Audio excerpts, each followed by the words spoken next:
Hi, everybody. I'm Jim Rohn. What a pleasure it is for me to come and visit with you for just a few minutes here today. Tell you briefly a little bit about my story and share some ideas that might be beneficial.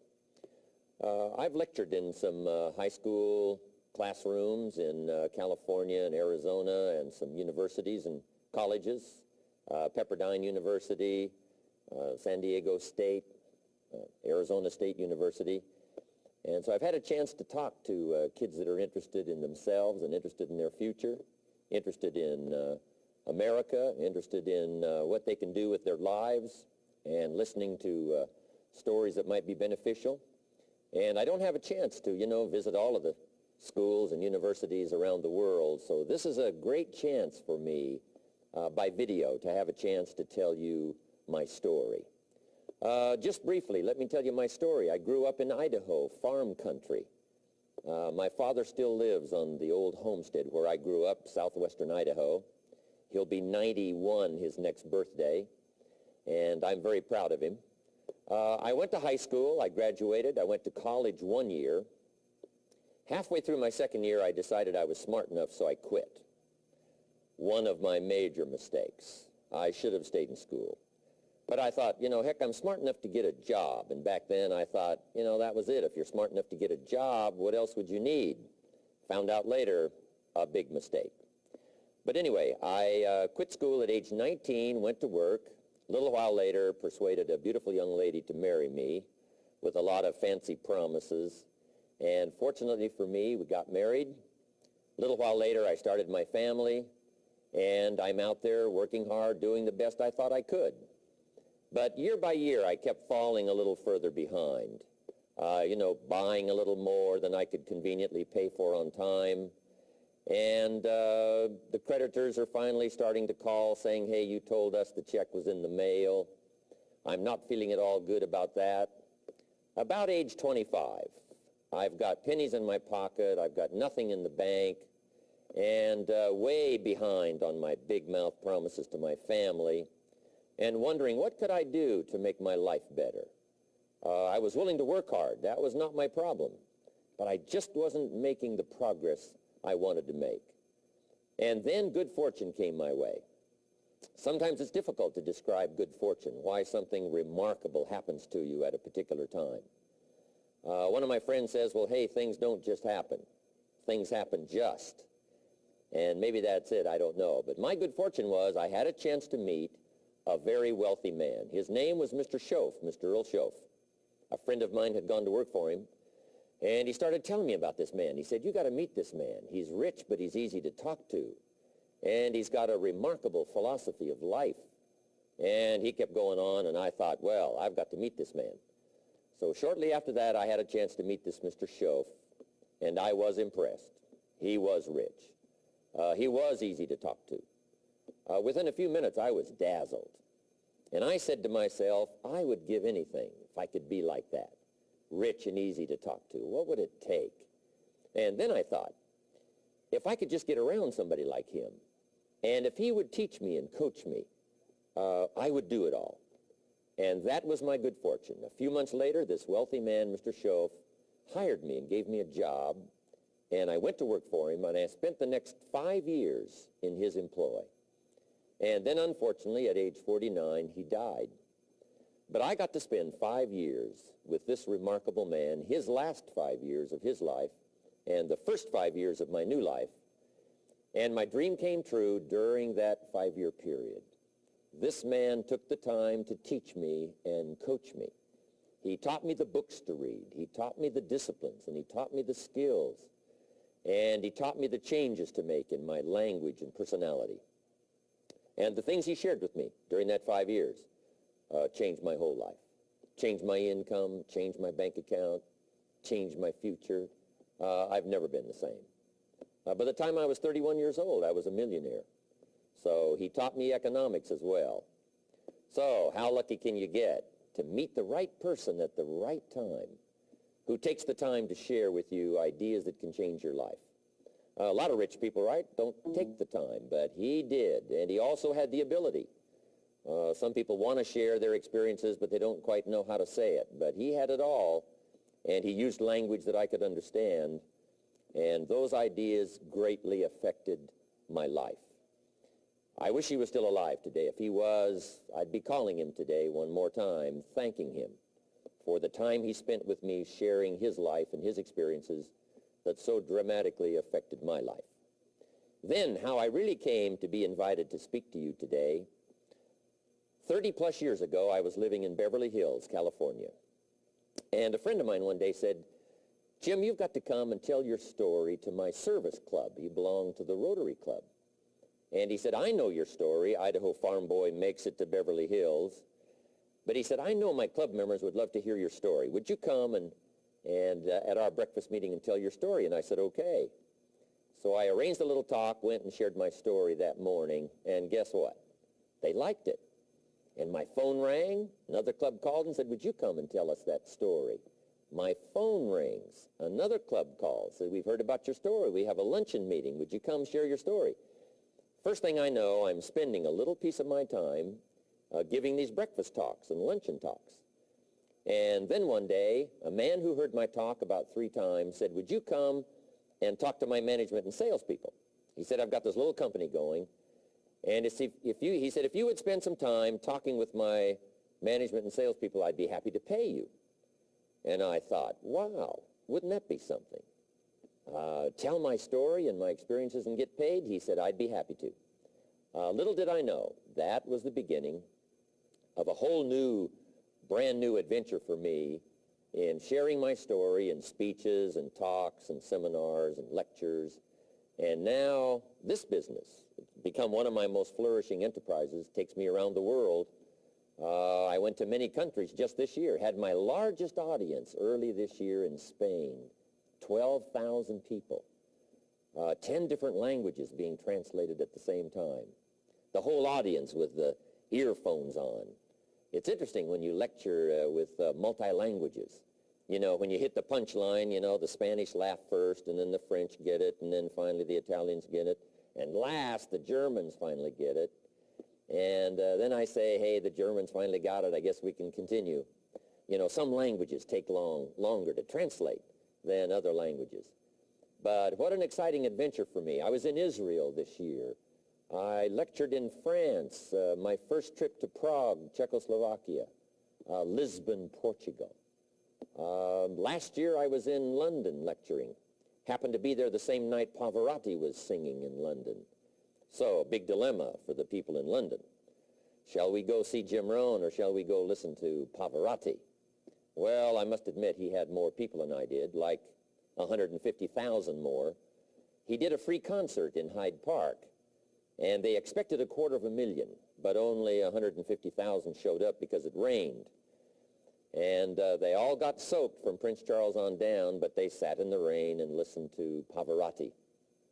I would have been happy that evening, right, to cancel my seminar and go sit in the rain and listen to Pavarotti. Anyway, he and I have agreed now not to appear in the same city on the same day anymore. Not really, but how exciting for me to be able to travel all around the world and share my story. And then especially to have this chance today to come and visit with you. And when I get a chance to speak at a high school class or a university class, I'm always excited about it. I'm limited in time, so I wanted to use this way to come and share my story with you and some ideas that might be helpful in your career for the future, in your now busy life as a student, and then wherever you find yourself in the years to come. Some of the things I'm going to share with you, I want you to remember for a long, long time, because the ideas I want to translate for you drastically affected my life. And if I can share now and affect your life, and you write me a letter or tell me in person someday, "Mr. Rohn, I listened to your video and I watched it carefully, and sure enough, some of the ideas that you shared greatly affected me, and here's what's happened to my bank account, here's what happened to me in school, here's what's happening to my future," that'll give me great, great satisfaction. So the man who shared with me ideas that changed my life, I want to share with you 3 of those basic subjects. When I met him, I was 25 years old, and when I first got acquainted with him, I used a lot of excuses as to why I wasn't doing well. And he said, well, tell me a little bit about your story. And I told him, you know, I was behind on my bills, had pennies in my pocket and nothing in the bank, that I was embarrassed about being behind on my big mouth promises to my family. And then he gave me one little simple phrase that really forever changed my life. And here's what he said. Mr. Rohn, if you want the future to change for you, you've got to change. And he said, if you don't change, the next 6 years of your life is going to be just like the last 6. You'll still be behind on your bills. You'll still be behind on your promises. But then he gave it to me in the form of a promise. When I was 25 years old, I've remembered it all these years, and I've shared this promise now with probably over 3 million people in the last 30-plus years. And it's going to be valid for you, so listen carefully to this promise. My teacher said to me, young man, if you will change, everything will change for you. If you will get better, everything will get better for you. What a clear message that was for me. He said, if you'll change your philosophy, if you'll change your habits, if you'll refine your thinking, if you'll change and accept some new disciplines, if you'll turn the corner where you've been in the past, go for a new life for the future, he said all kinds of remarkable things will happen for you if you will change. Before I met Mr. Schoaf, I used to cross my fingers and say, I sure hope things will change. I was hoping the government would change and the tax structure would change and that my boss would change and pay me more money. I was hoping that, you know, economics would change and prices would come down. And I was hoping that circumstances would get better. And then I discovered from my teacher that those things are going to continue the same. In fact, all of those things that happen to us is kind of like the wind that blows. And the wind blows on us all. In fact, in America especially, the last 6,500 years of recorded history, we've got probably the most favorable wind that's ever blown. Economics and circumstances, living in a free country, democracy and freedom, an excellent economy. Sure, we struggle at times, but compared to the rest of the world in the last 6,500 years, we've got the best wind ever. But if you just let the wind blow, I'm telling you, it won't take you where you want to go. All of us must use this wind to take us to the dreams we've got, to the equities we want, to the money we want, to the income we want, and to all the things we want our life to have. This is where we want to go, and we've got a good wind, but we must not leave our future just to the wind, just to the economy, just to the structure of the way things are happening today. Here's what we must learn to do, and that is set a good sail. And if you'll learn to set a good sail, and that's what my teacher taught me in those early days. He said, Mr. Rohn, the wind is going to blow however it's going to blow. Politics are going to be politics, and the economy is going to be the economy. And however it turns out, that's the way it's going to be. What you must learn to do is not to wish for a better wind. That's naive. The key is to wish for the wisdom and the skills and the learning so that you can set a better sail. And so that's what I did at age 25. I went to work not on the economy.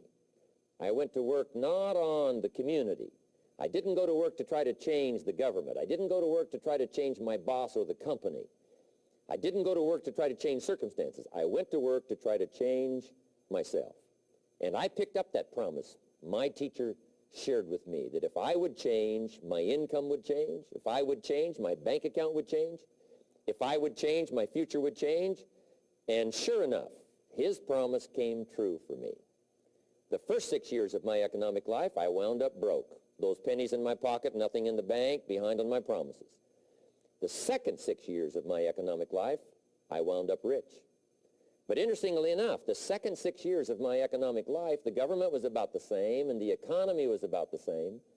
You know, the companies were about the same. What they paid was the same. Circumstances around me were the same. You know, my negative relatives were the same. But I was not the same. That's how my life changed. And that's how things started working for me, changing my life all those years ago. So that's what I wanted to share with you to begin with, this beginning of what Mr. Schoaf shared with me, that if I wanted my life to change, this was what I was going to have to do. And so he broke it down into 3 subjects that really made an impact on my life, and I want to share those with you. The first subject he called personal development. And the second subject he called setting goals. And the third was how to become financially independent. And I'd like to give you just a few clues from those three major subjects that so dramatically affected my life. And let's get started. The first one is personal development. Now, in illustrating personal development, Mr. Schoaf, my teacher, started with money. You know, money's not the only place to start in talking personal development, but it's where he started, so let me share the thoughts he shared with me back then. Let me share them with you. Here's the best lesson I can give you on economics. It's very simple. We get paid for bringing value to the marketplace. That's about as simple as I can put economics. We get paid for bringing value to the marketplace. Now, it takes time to bring value to the marketplace. However, we do not get paid for time, so we cross that out. Mistakenly, the man says, I'm making about $20 for an hour. Not true. If that was true, you could just stay home, right, and have them send your money. So that's not true. We don't get paid for time. We get paid for value brought to the marketplace. Now, since that's true, here's one of the key questions of my talk to you today. Is it possible to become twice as valuable to the marketplace and make twice as much money in the same time? Is that possible? The answer is yes. Could you become 3 times as valuable as you might be right now to the marketplace and make 3 times as much money in the same time? And the answer is yes. 5 times, 10 times? Of course. America is unique. It's a ladder to climb. It starts down here, let's say, at $5 an hour, and it keeps going up. Top income last year, $80 million. The guy who runs Coca-Cola. Now, that's a heck of a ladder. That's why everybody wants to come here, right? The boat people are not headed for Vietnam. People haven't plotted and schemed for 50 years saying if I could just get to Poland, everything would be okay. Not true. Everybody wants to come to America. And the reason is because we've got the best wind ever blowing in our favor. We've got the best economic opportunity anybody's had in 6,500 years. And all you have to do is understand it and take advantage of it. Now, there's some key questions to ask here. Why would the marketplace pay someone only $5 an hour? Very simple answer. They're not very valuable to the marketplace. Now, we must underline to the marketplace. This person might be a very valuable brother, yes. Member of the family, valuable, yes. Valuable member of the church, of course. Valuable citizen of the country, yes. Valuable in the sight of God, no doubt. We're all of equal value in the sight of God. But if you're not very valuable to the marketplace, you don't get much money. You say, well, it shouldn't be that way. Well, then you got to start your own country. You know, this one's been in process for 200 years, and this is the best we've been able to come up with so far. But here's the key. You don't have to stay here. Now, there was a big debate in Congress last year that this $5 was not enough, should be 6, should be 6, should be 6. But we don't need legislation. 6 is already on this ladder. The next step up. You know, if you work for McDonald's, they'll pay you $5 an hour to take out the trash. If you whistle while you take out the trash, they'll pay you $6 an hour. So we don't need that legislation. You just need to take lessons on how to whistle. Have a good attitude. Now, as you begin to climb this ladder, why would the marketplace pay some people $50 an hour? Answer, evidently, they must be more valuable to the marketplace. 10 times more valuable. And is that possible for someone to be 10 times more valuable and earn $50 an hour instead of 5? And the answer is yes. That's what America is all about. Now, why would the marketplace pay some people $500 an hour? Evidently, this person must be much more valuable to the marketplace. That's what's important to understand, to the marketplace. And would the marketplace pay one person $80 million for 1 year's work? And the answer is, of course. If you helped a company make $1 billion, would they pay you $80 million? I'm telling you, it is possible. And that's why America is so exciting. That's why this financial ladder is so exciting. It's possible for all of this to come true for all of you, no matter where you start. As a student in school, just getting started out there in the workplace, this is all possible for you. Now, Mr. Schoaf gave me the clue on how to climb this ladder as high as I wanted to climb. Now, we're talking primarily economics here. There's a lot of other ways to become valuable to your family, valuable to your friends, valuable to the community, valuable to the team, right? Valuable to the team effort, valuable to the concert. But here's what he said to me. In climbing this ladder economically, all you have to do is work harder on yourself than you do on your job. Once I heard that, it made sense to me. I kept hoping that everything else would change around me, found out that if I went to work on myself, worked on my skills, worked on my language, if I became better than I was each year, if I grew in skills and language and vocabulary and competence, then I would become attractive to the marketplace. Not very long ago, a company called me and said, Mr. Owen, we're expanding internationally. We'd like to have a bit of your expertise to help us. Would you give us a bit of your time? We'll add some millions to your fortune. And I said, okay. And I thought later, isn't that interesting they would call me? Then my second thought was, of course they'd call me. Who else would they call? I can get the job done. Now, what a contrast for me, farm boy from Idaho, raised in obscurity, parents of modest means, broke when I was 25. How come I would get a telephone call and someone offer me a lot of money to help them in expanding around the world? Simple answer, evidently. Something happened to me between age 25 and where I am today. And I can tell you where it all started. From my teacher, Mr. Schoaf, who said to me, we don't have to change what's going on out there. That's the wind that's blowing. All we have to do is change what's going on in here. And now there's several ways to do that on personal development. And let me give you those ways. Here's the first one. We must learn from personal experience.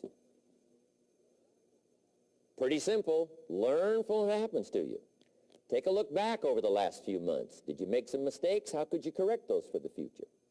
Take a look back over the last year. Have you done it right or done it wrong? Let's correct it for the next year. Learn from your personal experience. Mr. Schoaf asked me when I first met him, he said, Mr. Owen, how are you doing? You've been out there now 6 years. And I said, I'm not doing very well. He said, I suggest you not do that anymore. What a simple, swift analysis to my situation. He said, if you keep doing it, the next 6 years will be like the last 6. You don't want that to happen. Let's make the changes. So learn from your personal experience. Now here's number 2, why I came to share this video experience with you today. And that, I call it OPE, other people's experiences. That's me, other people. That's your teacher, other people. That's your friends and colleagues, other people. The people you meet that can pass along to you their experiences, what's happened to them, the mistakes they made, how they corrected them, how they changed their health and changed their bank account and changed their income and changed their future. That's it, other people. Now, there's 2 kinds of people to learn from. One is failures. It's too bad failures don't give seminars, right? That would be valuable. Bring your notebook, have them tell you how they lost it all and threw it all away, threw their health away and threw their friendships away and things didn't work out well. That would be valuable. But now then we must also learn from positive, people that have done well. They've got the health, and so we ask them, how did you become so healthy? They've got the skills, so we ask them, how did you become this skillful? They've got the income, so we ask them, how did you get here in such a short period of time? So now here's what's important in personal development. In learning from other people, we learn, number 1, by observation. We learn what we see. We watch people that are successful in what they do. In sports, we watch their disciplines. In business, we watch their disciplines. by observation, what we can see. The reason I created this video is something that you could see someone's experiences translated for you. Second, we learn by what we hear. I've got some of my lectures on cassette tapes, so you can take them with you wherever you go and learn by listening. Turn your car into a mobile classroom and listen. And then listen to the sermon on Sunday morning. Listen to the lectures. Listen to the teacher. Listen to someone who's all the books you can possibly read in your lifetime. Mr. Schoaf got me started on my library. I've got one of the better libraries. Haven't read everything in it, but I feel smarter just walking in it, my library. At least I was smart enough to buy it. Now I got to be smart enough to read it. And then, of course, I got to be smart enough to decide what's valuable and then do it. But this one is very important. Become a good reader. Some books that helped change my life. Mr. Schoaf recommended, of course, the Bible. And my parents made sure I was a pretty good scholar by the time I was 18. That's been so beneficial for me, drawing from those illustrations, reading about those stories, people who made it and people who didn't make it, and what the difference was. And then other books that helped to really change my life. One called Think and Grow Rich by Napoleon Hill. And then a book that helped me become financially independent by the time I was 31. And that book is called The Richest Man in Babylon by George Clason. And I'm going to share a little bit of that book with you when I get to financial independence today, our third subject. But I started reading the books, attending the classes, making sure that I got in front of people that had something good to say. And then I started keeping a journal. One of the major things my teacher taught me was to keep a journal. He said, don't trust your memory.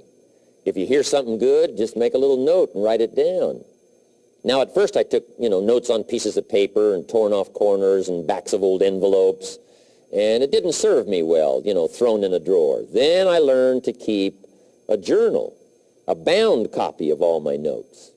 So I would suggest you do the same. Things that impress you, a poem that impresses you. When you attend a class, some of the ideas that impressed you, jot them down. You read something in a magazine, right? Some ideas. Take those out, put them in your journal. Keep a good journal the rest of your life. This will serve you well. My journals make up a significant portion of my own library. And if you saw my library and saw my journals, I tell you what you'd have to say. This is the library, and these are the journals of a very serious student. No wonder Mr. Rohn is invited to lecture and speak on his experiences around the world. So I want the same thing to happen to you. Value captured that you can resort to later, go back over it and review it, and let it become valuable to you. So that's my first subject, personal development. Work harder on yourself than you do on your job. Develop the skills. Learn the lessons. Take the classes. Absorb all that is being taught to you these days. And then later on, of course, you can sort it out, what's valuable to you and how to refine it for your business and for your life and for your future. But the main thing is to get it and start this process of personal change, personal development. And let me say it one more time. If you will change, everything will change for you. You'll never be the same. You'll keep growing. As you look back on a few months, look back on a few years, you won't believe the progress you can make economically, your relationship with your family, your friends, and whether you're in sports or economics or whatever. I'm telling you, that whole process of committing yourself for personal change, personal value, can really make your life unique and worthwhile. Now let's cover the second subject, on setting goals. Mr. Schoaf gave me some tips on setting goals that changed my life forever. And I want to share those with you.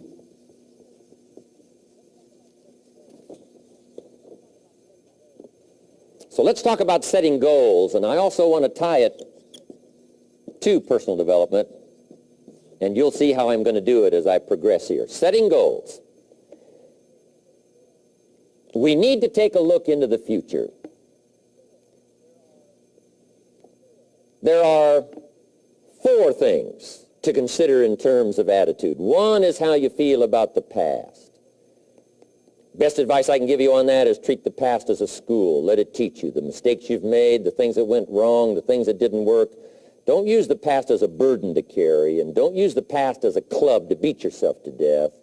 Past losses, past failures, past mistakes. But let the past be a school. Tough school, maybe. We've all been through some tough stuff. So if you feel good about the past, draw from it for experience and let it teach you. Then next is how you feel about the future. We've got to have the future well designed. The future is called the promise. And here's what we teach in our leadership series. The promise of the future can be an awesome force for your own future. The promise of the future, designing the future. There's two ways to face the future. One is with apprehension, and the other is with anticipation. I promise you, in my travels around the world, most people face the future with apprehension. And here's why. They don't have it well designed. They've sort of left that up to someone else to fix. But here's the best way to face the future, with anticipation. And you can face the future with anticipation if the future is clear, if the future is well designed. And I would like to have you consider some thoughts with me that help me to really change my future by giving it some thought and some consideration. And here it is. In setting goals, it's very simple. Number one, decide what you want. You just take a little time. You sit down and say, what do I want? What kind of skills do I want? What kind of income do I want for the future? What would I like? Where would I like to go? Places I'd like to visit. Habits I'd like to acquire. Skills I'd like to have. You just take a little time to think about what you want. Economics, friendships, people you'd like to meet, places you'd like to go. You just take some time. And then I suggest, when you've thought about what you want for the future, make a list. Just jot it all down. It's really a very simple process. And then here's number three. Keep all the old lists. I'm telling you, this served me so well, keeping my old list of goals. I look back now 10, 20 years ago at goals I set, lists I made, and I smile now because here's what I thought was so important, 20 years ago. Now some of those things aren't even on my list. I've got a new list. I've grown. I've changed. I've matured. But I give you that advice. Decide what you want. Number two, write it down. Number three, keep the old lists. And then here's number four. When you get something that's on one of these lists, check it off. Part of the fun of having a list is checking it off. And then if you can add some drama to checking it off, see, that's what really helps. I set a goal to go to Spain many, many years ago. And when I finally made my first trip to Spain, I had that journal with me that had that list in it. And while I had my journal on my lap, waiting for the wheels to touch down in Madrid, I waited until the wheels touched the runway, and I checked it off. Just adding a little drama. So, part of the fun of having a list is checking it off. Now, here's what's important about the lists and designing your future. If the future gets clear, the price gets easier. Because you got to remember, for every promise, there's a price to pay. Everybody's got to pay the price. Everybody's got to do the deal. Everybody's got to do the disciplines. Everybody has to pay. But here's what I've discovered. If the promise is clear and powerful, the price is easy to pay. The price is some classes. The price is a few books. The price is a few disciplines. The price is finding something that'll make your life better, make you grow, make you change, make you develop. So the first part of the key is to design the promise. Then, what is the price to pay? I'm telling you, the price will be easy. Anybody in my audience can pay it, no matter where you are, where you come from.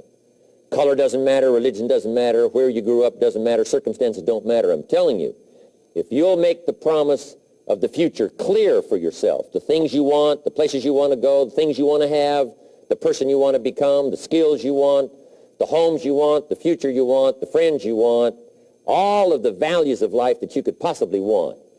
If you'll make that clear, make those lists, and be serious about it, I promise you it's an easy price to pay. Anybody can pay it.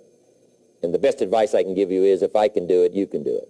Farm boy from Idaho, raised in obscurity, I changed my life, turned it upside down, turned it all around, found economics, found future, found promise, and if I can do it, you can do it.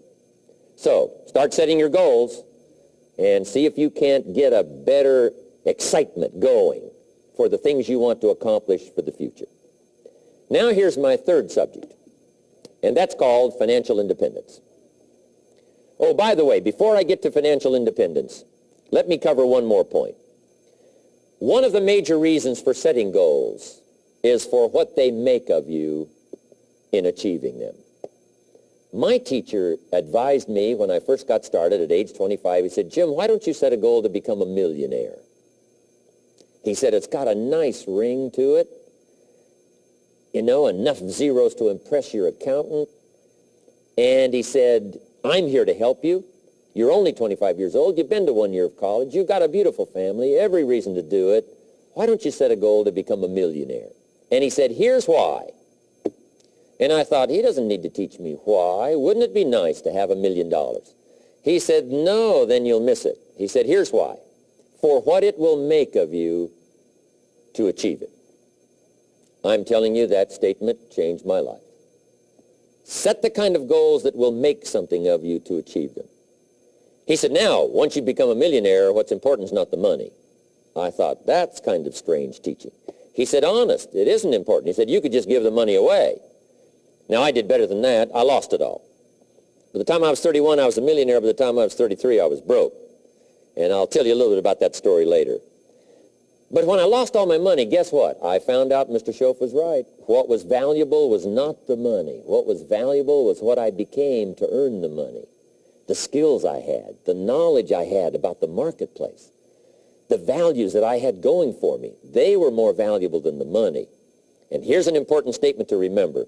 It's not what you get that makes you valuable. It's what you become. So part of the key here is to set the kind of goals that will make something of you. Don't set them too low so that you don't have to grow and you don't have to read and you don't have to try and you don't have to stretch. Don't set them too low. And then don't sell out. Don't go for something that's going to cost you your virtue or cost you your values or sell out your principles. There's a good middle road here to follow. Goals that will inspire, goals that will help you grow, change, develop, and become better than you are. Okay. Now let's talk about financial independence. How to become rich by 40, 35 if you're extra bright, much sooner if you find an opportunity like I did. Let me show you how I did it. Financial independence. First of all, I like the phrase financial independence. Some people are a little bit concerned about using the word becoming rich or becoming wealthy, and I can understand that. I struggled a little bit with this. Is it okay to go for becoming rich, go for becoming wealthy? And maybe that's a bit too strong a word or strong a term, so here's what I've come up with that I think is comfortable for me, and that is how to become financially independent. I think it's every person's heritage here, especially in America, to become financially independent. Now, let me give you my definition of financial independence. Financial independence is the ability to live from the income of your own personal resources. Financial independence. Now, it depends on how you want to live. If you need $2,000, $3,000 a month, if you need $4,000 or $5,000 a month, if you need $10,000 a month, some people may need, $100,000 a month. But whatever you would need to live, and you could earn that living from the income of your own personal resources, that's what I call financial freedom, financial independence. And let me show you how to acquire it. If you start at age 15, between ages 15 and 35 is 20 years. And in my personal opinion, based on my own studies and my own experience, 20 years, in my opinion, is enough time to become financially independent. If you're not, you don't live in the wrong country. Probably what's happened is you have the wrong plan. And it's easy to be a nice person with the wrong plan. I found that when I was 25 years old. I was broke at age 25, and I was a nice guy. You would have liked me. But I'm telling you, my plans up until then, especially my financial plan, left me broke. I totally changed it the next 6 years, and I became financially independent. So I know what I'm talking about. It is possible in a reasonable amount of time, 15 to 35, whatever, 20 years time, enough time. You can do it in a much shorter period of time, like I did if you want to. But this is a reasonable enough time. But here's number one. First of all, you got to have the right philosophy. Philosophy is our ability to gather knowledge and sort through it and decide what's valuable. To develop a philosophy about life, a philosophy about our health, a philosophy about our family relationships, a philosophy about economics. And if you develop the right philosophy, that's what helps to set this sail so that in 6 years it takes you where you want to go instead of winding up like I did that first 6 years of my economics, broke, no money, empty bank account. The right philosophy. Now let me give you a couple of philosophies to consider. Here's the first one. It's called the philosophy of the poor. And here it is. Poor people usually spend their money and invest what's left. That's the philosophy of the poor. Now here's the philosophy of the rich. Rich people invest their money and spend what's left. And here's the startling answer. It really doesn't matter what the amount is. What's most important is not the amount. What's really important is the philosophy. So I would ask you to adopt this philosophy of spending after you have invested. Invest first, then spend. And I've got a little formula that I'm going to share with you. Now, what should a child do with $1? I mean, there's a lot of debate going on, I'm sure, across the country on what a child should do with $1. Here's one opinion. It's only a child and it's only $1. What difference does it make? Well, in my opinion, it makes all the difference in the world. A person's economic future starts with a child with $1. Somebody says, oh, no, you're only young once. Let him spend it all. Well, when would you hope that would stop? Somebody says, well, wait till he's 50 and broke like me and, and then he'll learn. Well, no, we don't want to wait that long. If I would have known earlier than age 25, I would have changed. In high school, if they would have had classes called Wealth 1, Wealth 2, I'd have taken both classes. I would not have waited until age 25. So, the earlier the better. So, what should a child do with $1? Here's the simple premise to begin with. Don't spend it all. And if a child wants to spend the whole $1, you got to say, hey, don't spend it all. Don't spend it all. They'll say, why not? It's my $1. I earned it. You say, I know you earned it, but don't spend it all. They'll still say, why not? Say, let me show you why not. So you put them in your car, take them to the other side of town, and show them where people live that spend the whole $1. You just drive them around. Kids learn best by visual. Just drive around and say, would you like to live here? Kid says, no. Would you like to live like these people live? Kid says, no, no. Then you can't spend the whole $1. So, kids will get the message. So, take them to the other side of town and show them around, unless you already live there, and then just show them around. Anyway, don't spend the whole $1. Now, let me give you my best view of what to do with $1. And I promise you, if you started at age 15, now if you're over 15, right, you've still got plenty of time. You still got 20 years. If you're 30, you still got 20 years. I mean, you still got plenty of time to start what I'm about to share with you. What to do with $1. Here's my first bit of advice. Never spend more than 70 cents. Never spend more than 70 cents. Now, you got to pick some number, and the number you pick is going to be determined by your philosophy. It's going to be determined by what you've been taught or your experience teaching yourself. When I first met my teacher, Mr. Schoaf, I was at about 110% of each $1. I'm down at budget finance, hawking my furniture and my car one more time. And then I learned a whole better formula for financial independence. Number one, don't spend more than 70 cents.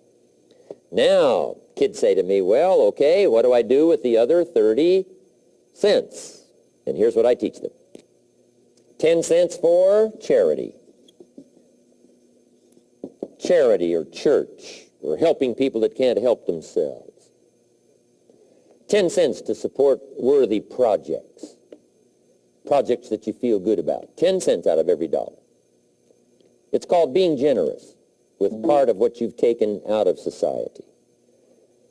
Now, in my opinion, nothing teaches us character better than generosity. No class, no teacher, no book teaches character better than generosity. And the best time to start is when the amounts are small. And I know if kids learn these lessons well, they'll give a dime out of $1, help people that can't help themselves, support worthy projects. Or if you belong to a church, they teach tithe, piece of. That's very important. Now, because when the amounts get larger, sometimes it's a little more difficult. You know, giving 100,000 out of a million, someone says, oh, if I had a million, I'd give 100,000. I'm not sure. That's a lot of money. So the time to start is when the amounts are small. 10 cents out of the dollar. Okay, next 10 cents I call active capital. Active capital means do something to make a profit. Active capital. Set aside a portion of your income. Wages are okay, but I'm telling you, wages will make you a living. Profits will make you a fortune. So set aside part of your income as capital, called active capital. Any kind of project you can possibly think of, you can possibly come up with. I'm going to write a new book, I think, for kids. I think the title is going to be, Of Course, Kids Should Pay Taxes. It's kind of an interesting title. In California, kids do pay taxes. When a child walks into 7-Eleven, buys something that costs $1, the proprietor says, give me 7 more pennies. And the child says, hey, what's these 7 pennies for? And the proprietor says, that's the taxes. Kid says, well, hey, I'm only 8 years old. Proprietor says, congratulations, you're my youngest taxpayer. Give me the money. So in California, where I live, kids do pay taxes. Big question is, should they? And my book will answer that question. Of course, kids should pay taxes. Nothing is for free. If you want to ride your bicycle on the sidewalk instead of in the mud, you got to pay the 7 pennies. Nothing is free, so we all have to pay. So, 10 cents out of your living, out of the money you earn, set aside for capital.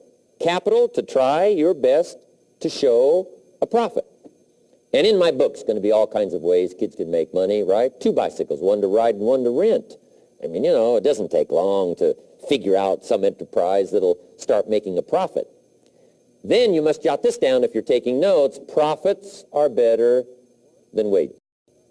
1, you can't usually start wages until you're about 16, 15, 16, but you can make a profit long before you're eligible to start earning wages. And then there's no limit to profits, and they can double and triple and quadruple. You know, there's no limit. It's incredible how fast profits can grow. So profits are better than wages. Wages make you a living. Profits make you a fortune. Now, the third 10 cents is vitally important. I call it passive capital. Capital you let somebody else use. A financial institution, stocks and bonds, mutual funds, whatever. Let someone else use it. You furnish the money. They use it to make a profit, but they pay you for the use of it, called interest. And here's one of the things that'll make you financially independent fairly quickly, and that's called compound interest. And this is how you get it. Letting someone else use a portion of your money, your substance. They show the profit, they pay you interest. And this passive capital, I'm telling you, over a sustained period of time, if you'll develop this little 10, 10, 10, and 70, especially starting at age 15, I'm telling you, by the time you're 35, you will be financially independent. You'll have the ability to live from the income of your own resources. And then one more point on passive capital. There's a Bible philosophy. I'm an amateur on the Bible. But there's a Bible philosophy that teaches the borrower is servant to the lender. And if you want to be in a powerful position as you grow older, finally when you become mature, maybe have your own business, things have worked out for you for the future, the position you always want to be in is the power position. And that's called the lender. The lender is the power position. So if kids learn early enough, and then you ask them what they'd like to be when they grow up, I'm telling you, once they understand, they'll say, well, one of the things I want to be is one of those lenders. That's the power position, not the spender. No, you'll be pitied the rest of your life if you just become a spender. You got to become a lender. And I think this is the one formulas to follow. 10 cents out of every dollar. Let someone else use it. Be the lender, power position. Then try to show a profit. Can't we teach our children how to take $1, search the neighborhood, find a broken wagon, pay $1 for it, bring it home, you know, clean it up, sand it until it's clean, paint it red till it shines, straighten out the wheels till they're true, take it back to the neighborhood, sell it for $5? Anybody can do that. Now, does the child deserve $4 profit? And the answer is yes. Society now has a mended wagon. And that's what America's all about. Finding something, touching it, making it better, making a profit, taking part of your resources, helping people who can't help themselves. Let someone else use it to make a profit. Some projects require more capital than one person has. Exciting. And then let them pay you for the use of it. America's had this philosophy now all these years. Communism has taught all these years capital belongs in the hands of the state, not in the hands of the people. We've been teaching all these years capital belongs in the hands of the people, not in the hands of the state. And we turned out to be right.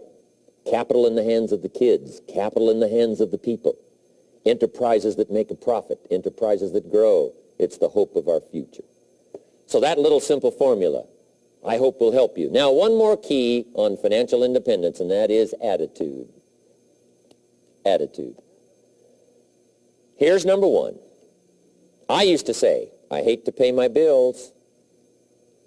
My teacher straightened me out on that. He said, let's see, Mr. Owen, what you hate to do is pay $100 on an account and reduce your liabilities and increase your assets. I said, well, no, not if you look at it that way. He said, well, it all depends on how you look at it.